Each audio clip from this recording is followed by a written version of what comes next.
Boa tarde, Nicole. Boa tarde, pessoal. Então, eu sou Milena, eu tô no nono período de psicologia na PUC-Rio e a gente está fazendo uma matéria chamada Projeto de Vida, que a gente está fazendo um trabalho sobre análise de mercado. Então, o professor dividiu a turma em áreas de interesse e a minha neuropsicologia. Então, a gente tinha que entrevistar profissionais de referência para gente, que a gente tem como referência profissional, e fazer algumas perguntas sobre a atuação do neuropsicólogo e a sua trajetória profissional mesmo. Então, eu achei ótima a ideia da live, porque eu achei uma ideia bem generosa mesmo de compartilhar isso com os seus seguidores, de quem está nessa mesma fase da vida que eu, se inserimos no mercado de trabalho. Então, eu acho que vão ter várias informações importantes. E quem tem curiosidade mesmo também de saber como é mais essa atuação neuropsicológica na prática, né? Perfeito, querida, que legal e que feliz que eu fico em saber que existe essa disciplina. Não sei se é uma optativa ou é obrigatória. É uma eletiva. É uma eletiva, mas olha só, temos uma eletiva sobre isso, né? Que é tão importante, né? Desde a graduação, o profissional olhar para frente e pensar na sua trajetória, nas áreas que ele pode se inserir, o que que ele pode fazer, nas diferentes histórias profissionais que os psicólogos já têm, né? Já traçaram, caminhos que já foram traçados, né? E eu queria saber de ti, fiquei curiosa, né? Como tu chegou no meu nome, assim, se tu já me conhecia de algum lugar ou alguém sugeriu. Eu te sigo no Instagram há muito tempo, eu acompanho sempre os seus conteúdos, eu acho tudo muito interessante. Então você é de fato uma referência para mim. Quando eu penso em neuropsicologia, eu penso no seu nome. Que amor, querida! Ai, fico super feliz. E muito legal de saber que tu me conhece por aqui, né? Porque às vezes as pessoas têm outras referências, né? Até por eu já ter morado no Rio de Janeiro muitos Uhum. anos, né? E às vezes tem indicações, enfim. Mas eu fico super feliz, porque o mais legal, né, da rede social é exatamente a gente poder impactar e chegar e estar próximo de muitas pessoas, né? Que estão ali, talvez, se interessando pelas mesmas coisas, querendo a mesma coisa, acreditando nas mesmas coisas, né? Então eu fico super feliz. Então tá, amada. Então fica bem à vontade. Pode me perguntar o que que tu quer saber. Vamos lá. Tá. Para começar, eu queria te perguntar por que que você escolheu seguir a neuropsicologia? Boa pergunta, muito boa pergunta. Bem, eu entrei na psicologia depois de me interessar pessoalmente por um processo meu de terapia durante a minha adolescência por psicanálise. Então, eu não entrei na psicologia pensando em neuropsicologia, até porque a neuropsicologia é uma área de especialidade da psicologia ainda muito jovem, comparada a outras, né? Então, eu entrei na psicologia olhando muito para a psicanálise. E nas primeiras disciplinas, assim, de neuro, eu comecei a entender que tinha, né, um órgão no nosso organismo que poderia modificar toda a experiência humana se danificado. Então, poderia prejudicar memórias, poderia prejudicar processos atencionais, de linguagem, enfim, que o indivíduo poderia vir a ser muito diferente do que ele vinha sendo no caso, né, de uma lesão cerebral. Então, hoje na neuropsicologia no Brasil, a gente fala muito de transtorno de neurodesenvolvimento, mas quando eu estava na graduação, lá em 2005, né, era bem diferente. Então, assim, as pessoas falavam mais de lesão cerebral, né, o paradigma da lesão, o interesse pela lesão cerebral. Então, isso me fez questionar todo o conhecimento e a bagagem que eu já tinha de conhecimento da psicanálise, no sentido de que existem outras formas de entender o ser humano do que somente através da teoria, né, psicanalítica. Então, isso me encantou muito, me instigou muito. Eu comecei a gostar de aprender sobre isso e se tornou, assim, uma área que me fez assim questionar, talvez, o status quo, né, do conhecimento. E eu acho que ainda hoje, né, assim, eu escolheria mil vezes a neuro. E porque ela me expandiu, né, o olhar assim sobre a psicologia, sobre o ser humano, sobre os processos, sobre quem nós somos, né, como espécie. Uhum. Então, a escolha da neuropsicologia, ela veio através desse encantamento mesmo do conhecimento e de entender também, de me interessar muito pelas bases científicas da psicologia, né? Então, entender a psicologia como ciência e não somente como um conjunto de teorias, né, de hipóteses que as pessoas estudam e pensam sobre o ser humano. Hoje se fala o tempo todo mesmo, né, de psicologia baseada em evidências aqui na internet, né? Então virou assim uma febre da psicologia baseada em evidências. Mas imagina que em 2005 isso era grego, ninguém falava sobre isso. Existia só, digamos assim, dois campos inimigos, né? A TCC e a psicanálise na faculdade, né? Neuropsicologia eu nem tive na faculdade, eu tive só neurofisiologia e Uhum. neuroanatomia. Então já era outra, era bem diferente, né?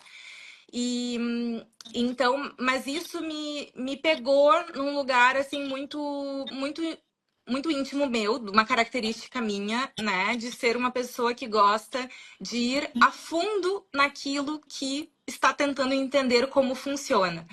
E quando eu comecei a entender que existia pesquisa, que a gente poderia controlar variáveis, que a gente poderia estudar o ser humano de diferentes perspectivas, que não somente da teoria psicanalítica, que era o que eu conhecia, não que as pessoas me falaram isso, né? Mas assim, que era o que eu conhecia.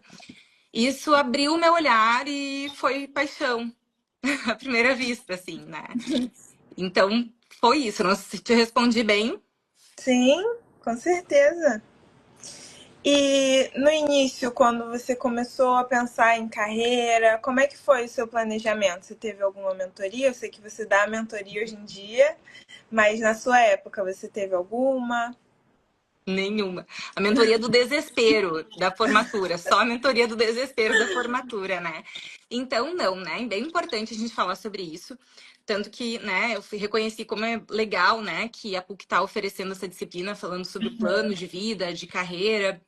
Isso é muito importante, porque na minha época, na faculdade, e isso são gerações e gerações de psicólogos formados dessa maneira, falar sobre planejamento de carreira, sobre faturamento, sobre organização de consultório, sobre gerenciamento do consultório, que é o nosso ganha-pão, a gente precisa saber, a gente precisa entender, né? Era algo extremamente distante, burocrático, que a gente parecia que a gente nunca ia alcançar, né? Então, eu não tive nenhum tipo de mentoria, nenhum tipo de orientação nesse sentido. O que eu tive para mim, no conhecimento que eu tinha naquela época, né, Milena, foi assim: eu tinha que continuar estudando, eu tinha que. Isso eu sabia, né? Eu tinha que continuar estudando e eu tinha que batalhar muito para ser muito boa naquilo ali que eu estava me propondo a fazer, né? E na neuro, né, na época que eu me formei em 2010, né, a gente tinha, assim, uma ou outra especialização, então isso faz muito tempo, né? Assim, as coisas evoluíram muito rápido, né? A gente não tinha, assim, várias especializações, muitos neuropsicólogos, então o que eu fiz, eu entrei direto no mestrado, depois da graduação, então o meu planejamento foi durante a graduação, eu estudei muito, participei de muitas pesquisas, fiz muito trabalho voluntário, sempre voluntário, tive bolsa de pesquisa em alguns momentos, mas para eu conseguir ter uma boa colocação no mestrado e para eu conseguir, então, estudar tendo uma bolsa, né, de estudos. Eu fiz meu mestrado na PUC do Rio Grande do Sul. Então, quando eu me formei, eu consegui uma bolsa que era integral, então além de não pagar, né, a PUC, eu também tinha uma bolsa que eu recebia para me manter, assim, minimamente, né? E eu foquei muito em desenvolver essa parte acadêmica, né, da minha carreira, assim. Então, eu me dediquei mais anos, assim, depois da graduação, né, a desenvolver a minha formação acadêmica. Então, meu planejamento foi sempre nesse sentido, assim, sempre olhando para aquilo que eu gostava de fazer, que eu sabia que eu gostava, né, de pesquisa, a certeza que eu tinha de que eu precisava ser uma profissional muito especializada, porque isso me traria mais conforto em alguns momentos, no mercado de trabalho, né? Eu acho que quando tu tem uma qualificação, a qualificação superior, né? Assim, um mestrado, um doutorado, não é garantia de nada, mas ele te coloca em vantagens de algumas coisas em algumas situações, né? Então, assim, Uhum. é um reconhecimento, é uma conquista tua, é um cartão de visita teu. Então, eu tinha isso como parâmetro. E isso eu tô falando de uma Nicole de 15 anos atrás, né? Hoje a Nicole seria muitas coisas diferentes, seria outra conduta, né? Mas, assim, na época que eu me formei, era isso que eu sabia. E foi isso que eu fiz. Entendi. E você teve alguma referência profissional importante na sua trajetória? Alguém que te inspirou ou que te aconselhou? Muitas pessoas muito especiais, que eu tenho, assim, guardadas no meu coração até hoje. E uma delas, inclusive, até hoje é minha principal parceira de trabalho, que é a Rochelle Paz Fonseca. Que a Rô, eu comecei a fazer pesquisa com ela quando eu estava no início da graduação, assim, e então eu fui aluna de iniciação científica dela, depois de mestrado, de doutorado, e assim até hoje seguimos.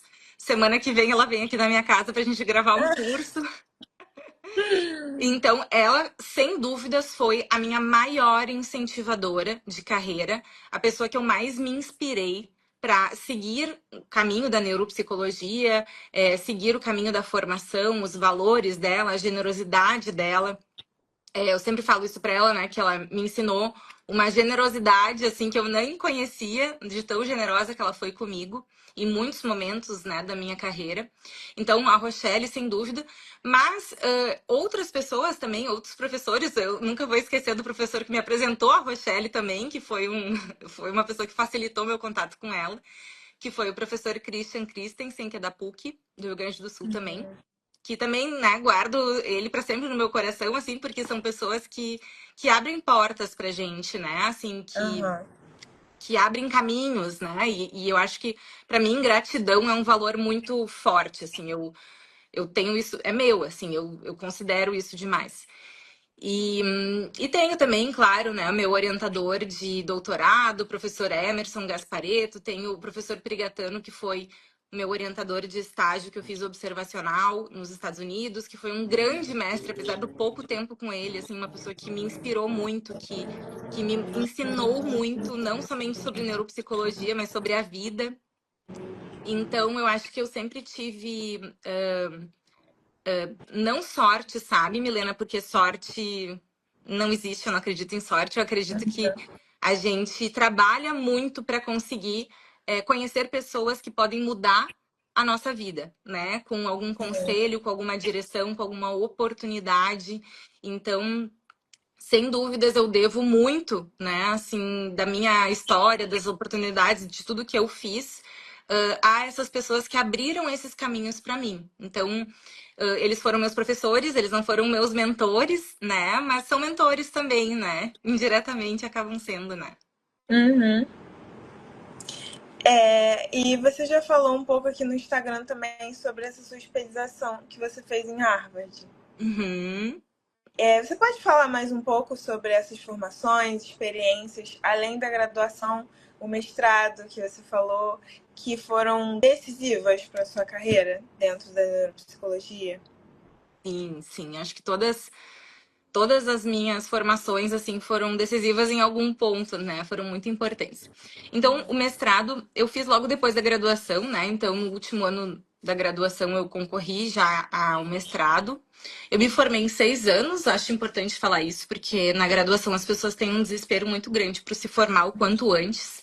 E, e eu experienciei que não precisa ter desespero, que tá tudo certo, se tu demorar um pouco mais, porque para mim foi bom para eu construir meu currículo, para eu ter outras experiências, então não vi problema nenhum nisso. Mas então eu entrei no mestrado direto. E o mestrado para mim, assim, eu acho que foi a experiência assim com maior contraste, mais transformadora assim que eu tive na minha formação, porque é muito diferente da graduação e é um trabalho muito grande, e muito intenso, porque são 2 anos, né? Via de regra são 2 anos de curso. E no meu mestrado, então, eu fiz uma pesquisa com pacientes com traumatismo crânioencefálico conduzir, né, a pesquisa do zero, desde o comitê de ética. Eu tive que montar esse projeto e executar o projeto e fazer toda a coleta de dados e escrever e publicar e analisar. Então, assim, foi uma experiência muito gostosa porque foi uma grande descoberta de muitas coisas, né? Então, eu gostei muito. O doutorado eu fiz no Rio de Janeiro, né? Que daí foi que eu me mudei para o Rio de Janeiro, eu fiz na UFRJ. E que foi o período também que eu comecei em seguida, né, a trabalhar no Instituto Estadual do Cérebro, aí no Rio, que eu fui, né, colaboradora durante 7 anos e fui supervisora do serviço de lá também, né? Então, o doutorado eu fiz na medicina, eu fiz na radiologia, já foi diferente, eu já sabia muito sobre pesquisa, eu já publicava. Então, foi diferente, assim, foi uma coisa assim, mais uma titulação, né? Mas aprendi muita coisa no doutorado, mas assim, não foi tanta novidade. Eu acho que o mestrado é mais divertido, assim, porque tem mais novidade. No doutorado a gente sofre bastante, só isso, assim, a gente só trabalha muito e sofre bastante. Mas foi muito especial. E quando eu estava terminando o doutorado, assim, no último ano do doutorado, eu não lembro exatamente como, mas eu recebi um e-mail ou alguma informação sobre essa especialização de Harvard, né? Que é em princípios e práticas de pesquisas clínicas, tá? Então, foi uma especialização interdisciplinar. Foi muito interessante, foi muito, muito legal, porque ela aconteceu via transmissão ao vivo, né? Era uma transmissão ao vivo na época que, pré-pandemia, 2016. Então, assim, era muito diferente, né? Não Aham. existia, assim, cada um assistir na sua casa. A gente tinha que ir na Fiocruz, aí no Rio, assistir as aulas toda semana. Mas mais do que isso, a gente tinha também uma demanda de fazer exercícios e atividades antes das aulas. Então, era um sistema totalmente diferente do que a gente tem costume de ter no Brasil, né? Que a gente vai para aula assistir aula. Não, lá tu tinha que fazer todo o trabalho antes da aula e quando tu ia ter a aula, tu já tinha que ter entregue todo o trabalho sobre a aula. Então, a aula era uma revisão do que tu já tinha estudado em casa. E foi incrível, assim, porque basicamente essa especialização tem até hoje, né? Qualquer pessoa pode fazer, que tiver interesse na área da saúde. Então, tu aprende, na verdade, tudo sobre pesquisas científicas, né, dentro da área da saúde. Então, sobre tratamento, sobre ensaios clínicos randomizados, sobre níveis de evidência científica. Tu aprende de uma forma muito aprofundada a analisar a qualidade dos dados, a qualidade das pesquisas, os vieses das pesquisas clínicas, né? E essa especialização também ela é diferente porque tu tem aula com pessoas do mundo inteiro, então as pessoas do mundo inteiro, em diferentes fusos horários, estão ao vivo, online, ali com os professores de Harvard. E a gente tem, né, no final da especialização, um grande encontro com os professores de Harvard e os alunos do mundo inteiro. Esse encontro foi na Bahia. E foi uma experiência maravilhosa, foi muito, muito, muito especial, assim, foi muito legal. A gente tinha avaliações sistemáticas, individuais e em grupo, ao longo de toda a especialização. Então, por que que eu tô falando isso, né? Porque foi uma experiência muito diferente de especialização do que eu sei que a gente tem aqui no Brasil, em Aham. termos de avaliação, né? Então, era assim, era muito exigente. A gente tinha que ler mais de 10 artigos por semana e fazer trabalhos toda semana. Então, não recomendo fazer tudo ao mesmo tempo.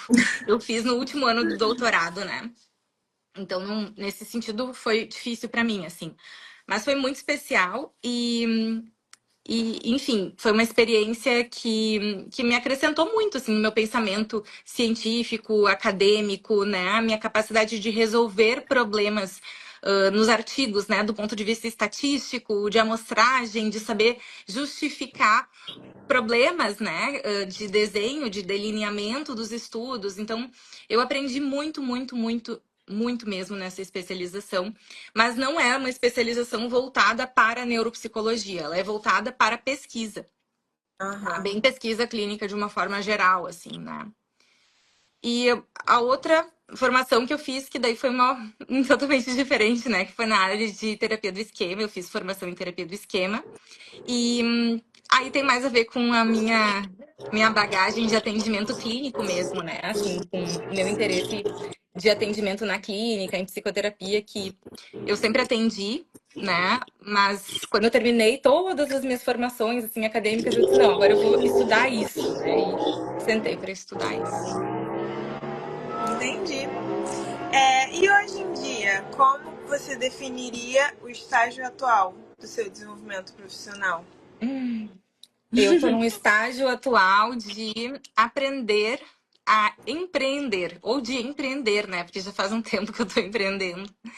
Então, hoje, né, eu me considero assim, como eu estou investindo, né? Eu sempre digo assim, é uma ilusão a gente pensar que chega um ponto da nossa profissão, até pode ser uma escolha, né? Mas assim, que chega um ponto da nossa profissão que a gente para de se formar, de investir em conhecimento, em desenvolvimento, né? Porque algo que eu aprendi, sabe, Milena, é que mesmo depois que tu termina a tua formação, assim, eu quero ser terapeuta, eu quero ser neuropsicóloga, eu quero ter mestrado, doutorado, mas tá legal, isso é a tua formação técnica, né?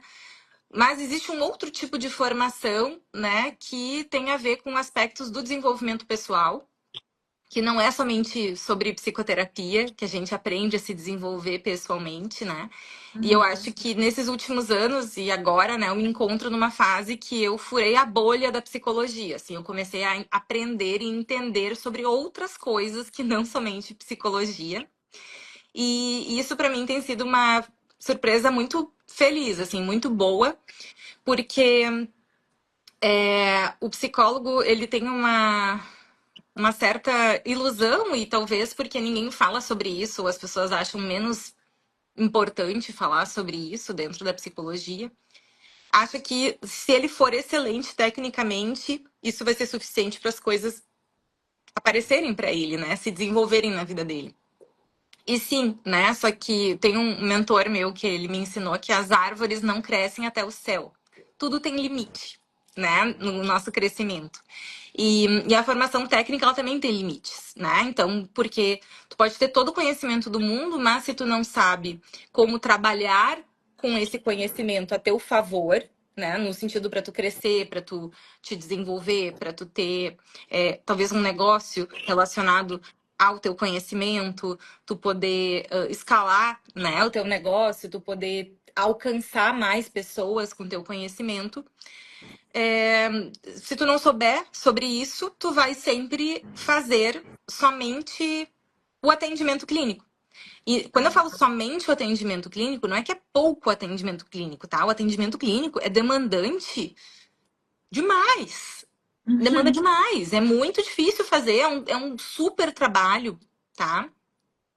Mas existe um mundo que a gente pode trabalhar com psicologia que não seja somente voltado para o atendimento clínico, né? E talvez esse seja não sei como tá agora, né? Tu pode me dizer melhor. Mas assim, foi talvez um tabu ou algo que eu nunca nem ousei sonhar, né? Então acho que quando eu comecei a estudar sobre outras coisas que não somente conhecimento técnico na psicologia, eu comecei a conseguir sonhar e ver outras possibilidades, outros horizontes, né? Então, acho que esse é o meu momento de formação, de desenvolvimento.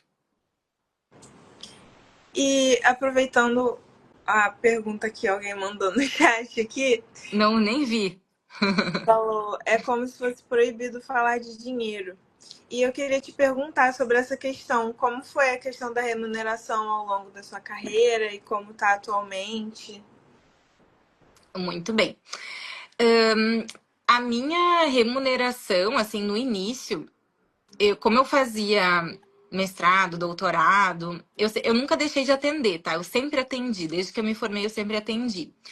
Então eu via no início a minha remuneração assim como eu preciso para o meu básico para eu sobreviver. Então, sendo bem sincera, né? Talvez ali uns 5 anos pós-formada, talvez eu tenha olhado somente para sobreviver com o dinheiro que eu ganhava. Eu não pensava em ganhar dinheiro, em faturar muito, porque era uma escolha, né? Então, assim, eu tinha uma escolha de, não, eu vou agora só olhar para minha formação, para os meus estudos e não vou ficar preocupada em atender sem parar na clínica, em ganhar muito dinheiro, em faturar não sei quanto, porque o meu objetivo agora é me formar bem.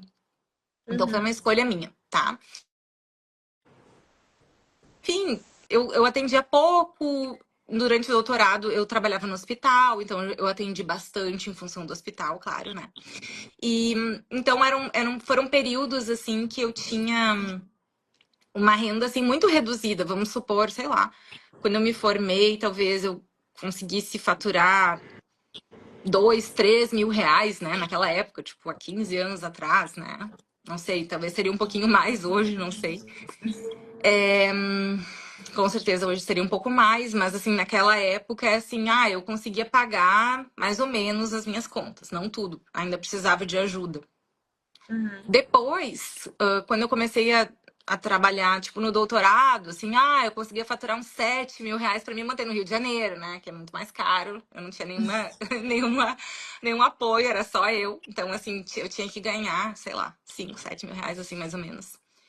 E depois, quando eu terminei o doutorado, que daí sim eu tive essa tranquilidade, essa paz, digamos assim, pra dizer, não, agora eu vou trabalhar pra ter o meu faturamento, né, que eu mereço, que eu preciso ter, né, para me sustentar, para ser uma pessoa independente. Então, daí sim, daí eu comecei a trabalhar e daí o faturamento da clínica dobra, triplica, quadruplica, o céu é o limite, na verdade, né? Então, depois que eu comecei a investir na clínica, no atendimento clínico, o faturamento, né, sei lá, quadriplicou, assim, com muita facilidade, porque eu me dedicava praticamente somente a isso, tá? Uhum. Então, assim, eu acho que as pessoas têm muito medo, né? E talvez, assim, no teu momento e as pessoas que estão começando na psicologia, na neuropsicologia, fiquem com receio, assim, será que eu vou conseguir me sustentar? Isso não é uma pergunta somente de recém-formado. Tem pessoas que fazem transição de carreira, né? Que estão Uhum. nesses momentos, assim, de mudança, né? Isso faz parte. E eu digo assim, não tem como dar errado se tu faz a coisa certa. Que é fazer a coisa certa, né? Então, assim, tu buscar um atendimento clínico que tu faça supervisão, tu buscar uma excelente formação, tá sempre estudando, tu ser uma pessoa que entende, que consegue tratar bem os teus clientes, que consegue atender bem os teus clientes, que se interessa pelos teus clientes, porque as pessoas sentem isso, então é muito importante tu te interessar pelos teus clientes. E tu ter uma boa comunicação entre profissionais, né? Então, entre as fontes encaminhadoras, tu buscar te relacionar bem com as pessoas e buscar as tuas oportunidades de trabalho, né? Eu acho que uma grande ilusão, por mais que nós estudemos relacionamentos, seres humanos, né? Na psicologia a gente fala só sobre isso, relacionamento, ser humano, cognição social. Os psicólogos, eles são bem ruinzinhos numa média em buscarem se relacionar entre si e com outros profissionais. Geralmente porque tem medo, vão pensar que eu não sei tanto, vai pensar que sei lá, né, que vai ver que talvez eu sei menos, as pessoas têm muito medo disso, né? Assim, que eu sou inexperiente, que eu não entendo de tal coisa, né? Enfim, tem muitos medos. E eu sempre digo assim, não precisa ter medo, né? Acho que as pessoas todas têm faltas, todas as pessoas não entendem alguma coisa. O que tu precisa ter é boa vontade de fazer, de entender, de dominar, de entregar o teu melhor sempre. E entender que não existe esse ponto em que tu vai saber tudo e que tu vai ser uma pessoa, tipo, inquestionável em conhecimento, que tu vai ser o chat GPT, né? Super versão turbo atualizado. Tu não vai ser. E isso é normal. Então, eu acho que quanto a essa questão assim de faturamento financeira, tu precisa te levar a sério. Então, assim, te levar a sério tu tem que estudar, tu tem que te comprometer, tu tem que fazer do jeito certo e não ficar sendo refém do teu medo em começar, em tentar fazer as coisas, em atender os pacientes, né? Às vezes as pessoas se colocam mil empecilhos, né? Meu consultório não é tão bom. Mas eu não tenho tal teste. Mas eu não sei sobre tanto, não sei tanto sobre essa demanda, então eu não vou pegar. Existe um mundo em que tu pode ir melhorando ao longo do tempo. Na verdade, a vida é assim, né? A gente vai melhorando ao longo do tempo. A gente não chega prontos, digamos assim, para atuar, para atender tudo, né? Mas assim, eu acho que com dedicação e seriedade tu é capaz de ir dominando e entendendo as coisas, né? O que tu não pode ter é medo nem preguiça e nem ficar te sabotando, te dando desculpas pra tu não começar, porque daí sim é que tu não vai pra lugar nenhum mesmo e as coisas não vão acontecer pra ti, né? Em palavras simples, assim, daí sim que não acontece nada, né? Mas eu acho que é isso, assim, é colocar, se colocar à disposição, sempre com orientação, com supervisão, né? Quando for necessário, sempre buscando melhorar, sem medo de buscar ajuda, né? De buscar supervisão, porque ninguém nasce pronto. A gente se constrói, né? E na neuropsicologia é assim também. Com certeza. Agora falando um pouco mais sobre a sua atuação na prática. Você pode descrever pra gente como é um dia habitual do seu trabalho? Sim, eu já tive várias rotinas, tá? Eu tenho agora a minha versão de rotina mãe, né? Que é bem diferente da versão que eu já tive, que eu trabalhava. Teve uma época que eu trabalhava 3 turnos. Teve uma época, não, teve muitos anos que eu trabalhei 3 turnos, tipo, sem parar, tá? Não recomendo, mas já aconteceu. Mas hoje a minha rotina ela é bem dividida, né? Principalmente em relação à minha filha, dedicação à minha filha. Uhum. Então, vou dar um exemplo de hoje, né? O que vai acontecer hoje? Hoje de manhã eu acordei bem cedinho, dei uma supervisão online, fiquei trabalhando numa orientação que eu tô fazendo de doutorado, tem outra de mestrado, então fiquei resolvendo isso que eu preciso resolver. Aí fui levar minha filha no inglês, fui na academia. Depois que eu saí da academia, eu fui fazer uma reunião com uma equipe de um software que eu comprei de gestão de clínica. Então eu fiz essa reunião para entender como funciona o sistema, como eu devo fazer e tudo mais. Almocei, levei minha filha na escola, tomei banho e agora eu tô aqui. Depois eu vou trabalhar um pouquinho mais nas minhas coisas, dos meus produtos, né, de educação, de mentoria. Então, meus cursos, a minha mentoria. Depois eu atendo um paciente e depois eu saio de casa de novo para levar minha filha na dança. Então, é uma correria, é uma ginástica, né? Dando um exemplo, assim, num dia. Mas é isso, assim, eu me divido hoje nessas 3 frentes. Eu atendo, eu tenho meu produto digital e eu dedico tempo para estar com a minha filha, né? Então, estar levando, eu faço questão de tomar café da manhã com ela, faço questão de fazer as refeições com ela, de estar disponível para ela. Porque toda essa loucurada que eu contei, na verdade, foi pré-maternidade, né? Agora a vida é bem diferente, assim, eu preciso e eu quero, né? E eu posso. Me planejei para isso, né? Para poder estar com ela. Então, esse período é um período que eu tô com minha agenda de horários para atendimento bem mais reduzida. Então, eu atendo bem menos do que eu já atendi.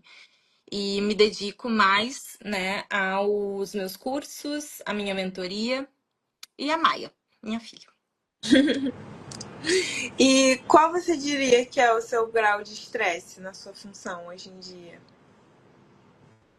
Olha, comparativamente, ele é bem baixo, bem baixo, bem baixo.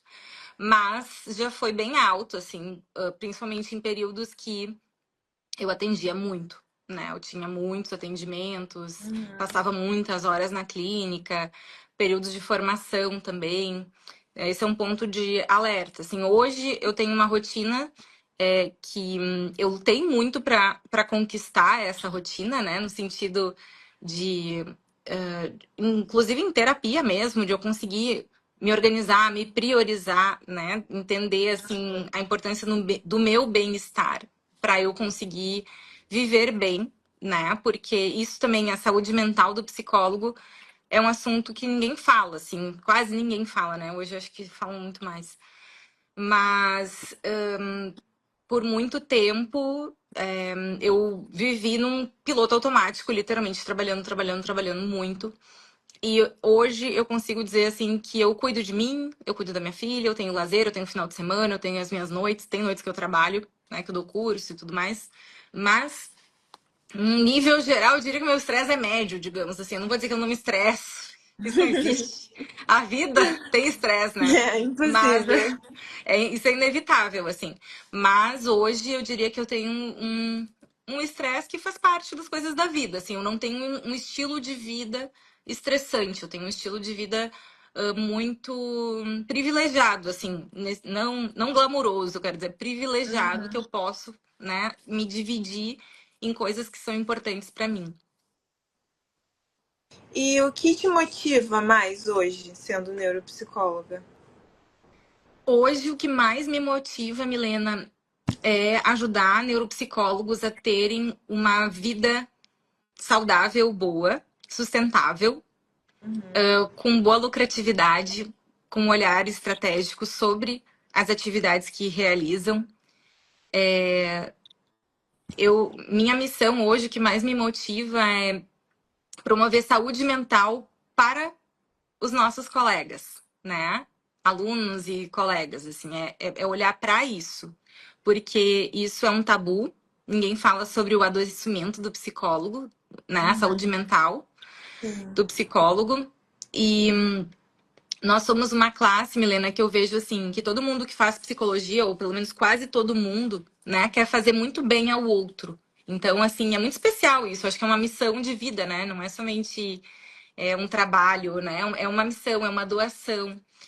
Uhum. E ninguém ensina a gente como equilibrar esses fatores, né? O nosso desejo de fazer o bem e de ajudar o próximo, que é muito forte, ele é muito real, com a gente entender que a gente também precisa se ajudar, a gente também precisa cuidar da gente nesse processo. Não é somente doar, não é Aham. somente fazer pelo outro, né? A gente entender que a gente também precisa desse cuidado, desse estar bem, não ativar nossa privação emocional, né? Que ninguém precisa cuidar das nossas emoções e das nossas necessidades. A gente precisa, a gente tem necessidades, né? A gente tem uma vida, a gente tem uma individualidade ali que a gente precisa desse cuidado. Então, hoje esse é o principal tema que eu tenho investido, né, o meu tempo, que é de trazer para os neuropsicólogos esse olhar, né, para os psicólogos em geral, assim, mas meu nicho é neuropsicologia.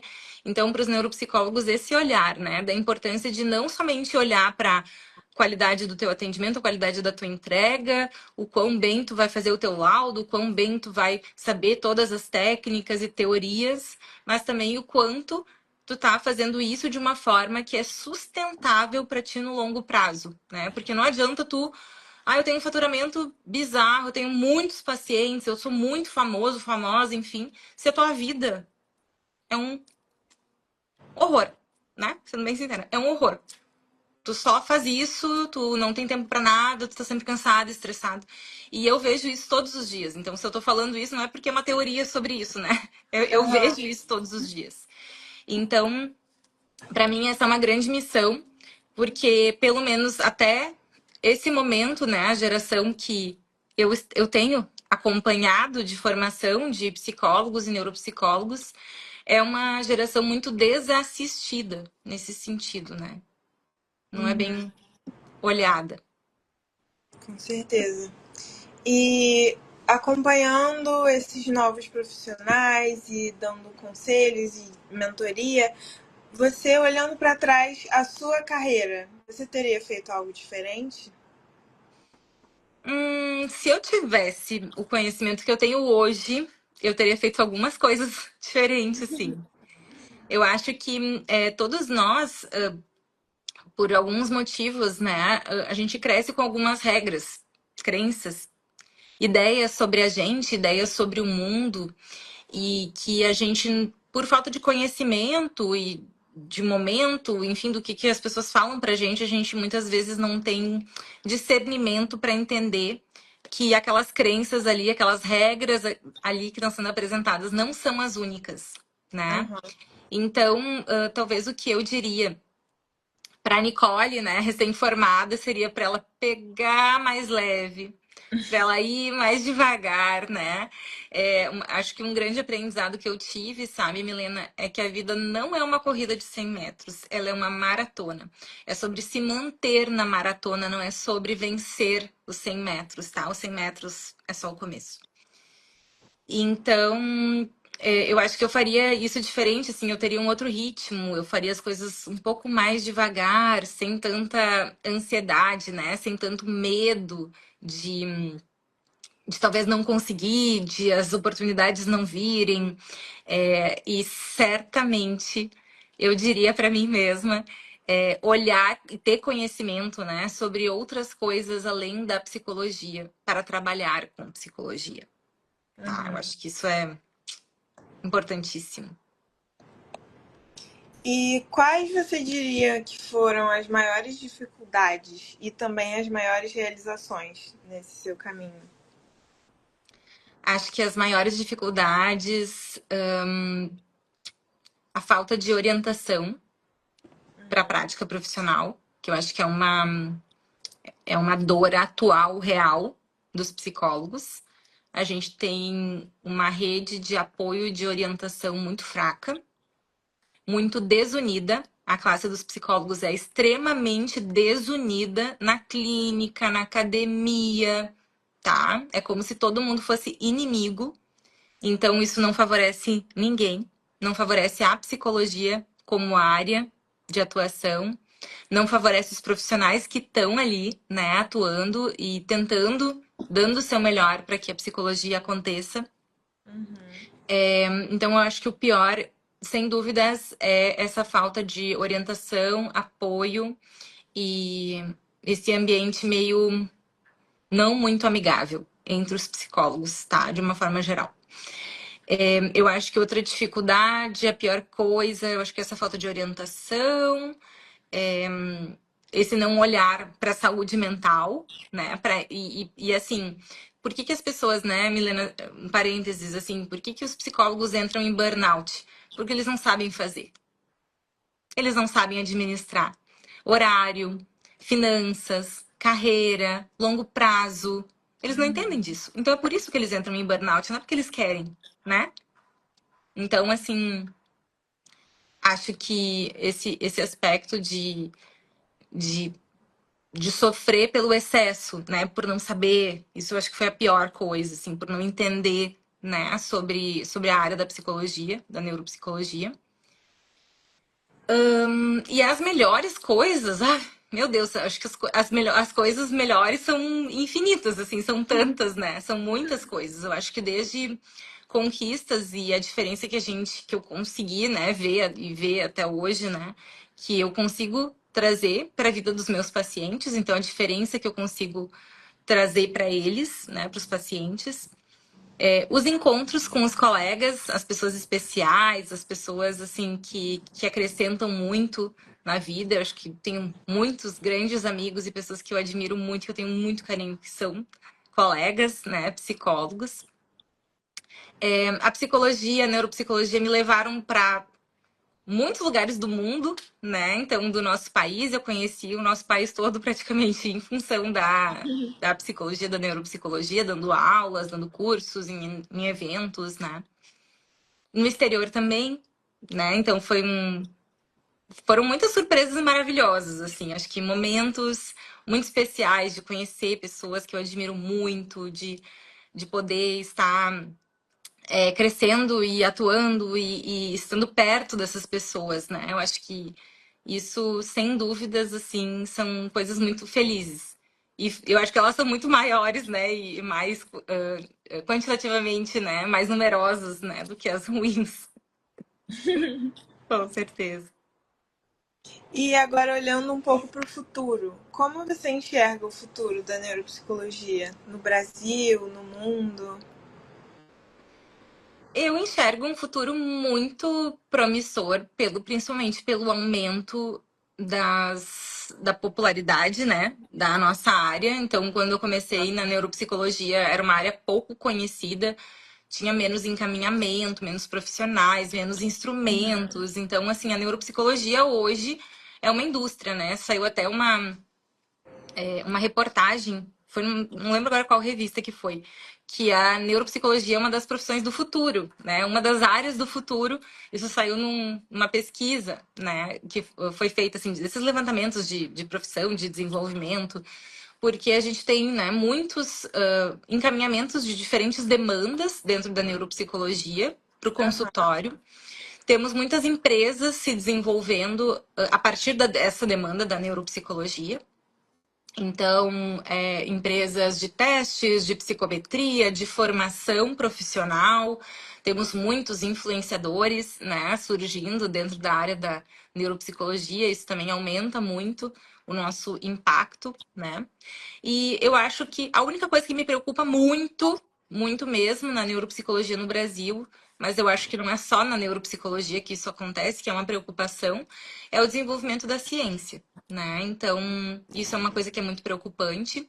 E também da falta de apoio, de suporte, de orientação profissional clara, extensiva, intensa, intencional também, né, para atuação clínica. São pontos que são de preocupação, mas que nós temos sempre dois lados, né? Eu acho que assim, um lado que a gente tem essas dificuldades e outro lado a gente tem pessoas que estão trabalhando para que isso melhore, para que isso se desenvolva, para que seja melhor, que seja bom, enfim.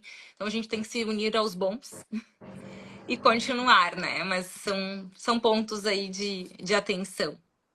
Uhum. E o que você destacaria assim como um diferencial entre os profissionais da neuropsicologia hoje em dia? Olha, eu vou ser bem simplista na minha resposta, bem direta, mas eu acho que são as horas bunda de estudo. Tentar estudar. Estudar e também se desenvolver, buscar formação, né, para além somente dos cursos, né? Tem um dado, sabe, Milena, assim, que me preocupa muito desde que eu morei aí no Rio, que sempre quando eu buscava voluntários, pessoas para coletarem dados de pesquisa, serem voluntárias para trabalhar em algum projeto que eu também era voluntária de mim mesma, né? Porque eu também não recebia nada. Eu nunca tinha alunos de graduação interessados. Nunca, tá? Então isso Nossa, me preocupa bastante, porque isso quer dizer que os alunos, eles não veem esse tipo de oportunidade como uma oportunidade. E assim, se eu dissesse, não, Milena, mas eles estão em outro lugar, que eles estão sendo remunerados, que eles estão aprendendo muito, que eles estão arrasando no aprendizado deles ali. Se eu soubesse que esses lugares, né, são reais e existem, eu ia dizer, não, tá tudo certo.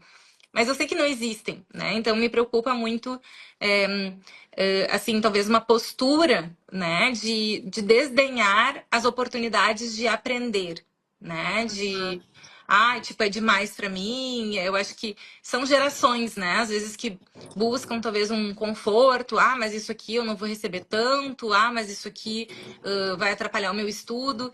E e isso é bem preocupante, porque o aluno, né, o profissional que está ali em formação, ele precisa se entregar para aquilo ali. Não é um hobby, né? É uma profissão. E para tu ser excelente em algo, tu precisa dar mais do que todo mundo dá. Isso é um fato. Não tem como ser diferente. Então, acho que o diferencial é isso, né? É se propor a dedicar tempo para investir realmente em estudar, sentar e estudar, não é fazer curso. Curso todo mundo tem. Estudar são poucos os que estudam. e você acha que a sua preocupação com o avanço da tecnologia, por exemplo, se relaciona de certa forma com isso? Pode ser, pode ser um fator, sim. Pode ser um fator, sim. Mas não, eu acho que tem a ver assim com sim, a gente talvez tem muito mais facilidade com tudo, enfim, as pessoas estão mais acomodadas, né? A gente tem o chat GPT agora para tudo. Pode ser, mas eu acho que sim, é uma preocupação que a gente tem de uma forma geral, né, das pessoas estarem cada vez se estimulando menos em função das facilidades que tem, né? Então, tudo requer menos esforço, então tu vai, por que que eu vou fazer isso se, né, eu tenho um jeito mais fácil de conseguir, um jeito mais fácil de chegar no mesmo resultado. Então, isso é bem preocupante, né? Porque isso pode vir a tornar, né, a nossa civilização uma civilização sem autonomia, sem capacidade crítica, né, sem capacidade de sustentar a atenção. de tolerar a frustração, de aguardar, né, a gratificação tardia das suas ações. Então, por um lado, às vezes a gente tem uma ideia assim de que a tecnologia vai fazer tudo, a régua vai subir, né? Assim, mas não sei se tanto assim, não sei. E agora, para encerrar, eu gostaria de pedir um conselho que você daria para quem está se inserindo agora no mercado de trabalho ou de repente pensando em seguir esse caminho da neuropsicologia. Bem, o meu conselho é junte-se aos melhores, esteja ao lado dos melhores. Não se contente com atalhos ou facilidades. Não é o caminho. E cuidado com os conselhos supostamente sábios das pessoas que dizem que não vale a pena, que dá muito trabalho. Ai, porque isso é demais. Tu tá estudando demais. Tá te preocupando demais, tu tá trabalhando demais, né? Cuidado com esses conselhos. Porque eu entendo que o equilíbrio, né, da vida pessoal, profissional, a saúde com o trabalho é fundamental, mas o esforço, ele também é fundamental. E ele, com certeza, te recompensa, né? Então, assim, tu estar com as pessoas certas, nos movimentos certos, não só naquilo que é mais fácil para ti, que é mais confortável para ti, né? O crescimento, ele exige esforço. Se tu não tá te esforçando, se tá muito fácil para ti, provavelmente porque tu não tá crescendo em nada. Essa é a verdade. Então, assim, o desconforto, ele tem que ser um lugar que tu te acostuma em estar, né, na tua trajetória de conhecimento, de trabalho, né, para tu saber que tu tá evoluindo mesmo. Tu tem desafios ali. Então é isso. Então, tá, querida. Espero que Queria te tenha sido agradecer. útil.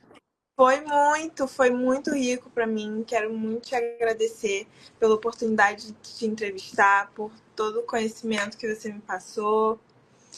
E foi ótimo. Muito obrigada. Obrigada, querida. Espero que a gente se conheça em breve, talvez num congresso da Sociedade Brasileira ou outro congresso por aí, que a gente possa se encontrar e conversar Sim, pessoalmente, né, Milena?